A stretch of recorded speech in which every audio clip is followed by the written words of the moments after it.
All right, part 3 of 5. This one's titled One New Man. In the epistle to the Ephesians, the Apostle Paul presents a cosmic vision of redemption that transcends mere individual salvation. At the heart of this revelation is the formation of one new man, Ephesians 2:15, a brand new corporate humanity created in Christ that brings an end to historical divisions and manifests God's eternal purpose on earth. The first part, the genesis of the one new man, Ephesians 2:11 through 18. Historically, humanity was divided by the ultimate spiritual, cultural, and legal barrier, the dividing wall between Jew and Gentile. Paul explains that through his sacrifice on the cross, Christ abolished the law of commandments contained in ordinances to abolish this hostility. Crucially, Christ did not convert Gentiles into Jews, nor did he turn Jews into Gentiles. Rather, he forged a third entity altogether, not amalgamation, but creation. The Greek term used for new in Ephesians 2:15 is kainos, meaning fresh in character, quality, or nature, not merely renovated, neos. A single corporate entity, the one new man, hais kainos anthropos, is spoken of as a singular collective human being, just as humanity was bound under the headship of the first Adam. God created a brand new corporate race under the headship of the last Adam. The second part, Christ as the corporate head, kephali.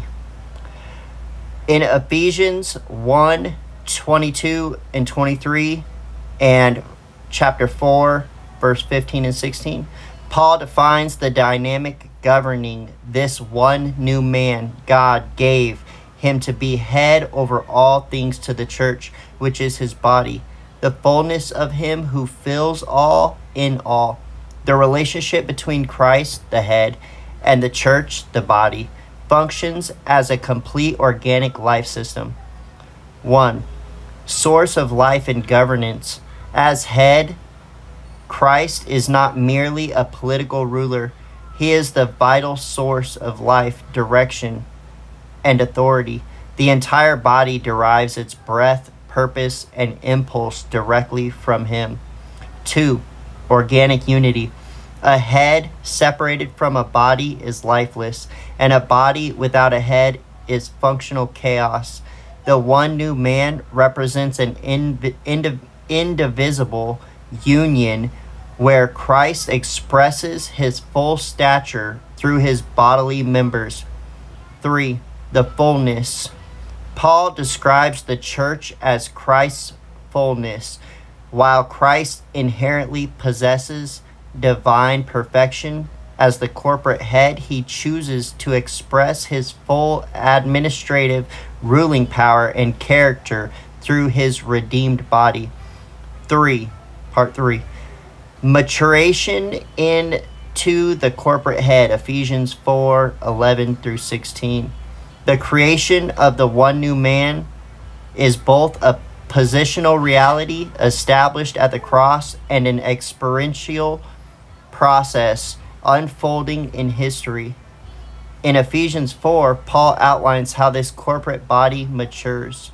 The destination of this growth is defined in Ephesians 4:13 as reaching a perfect man unto the measure of the stature of the fullness of Christ.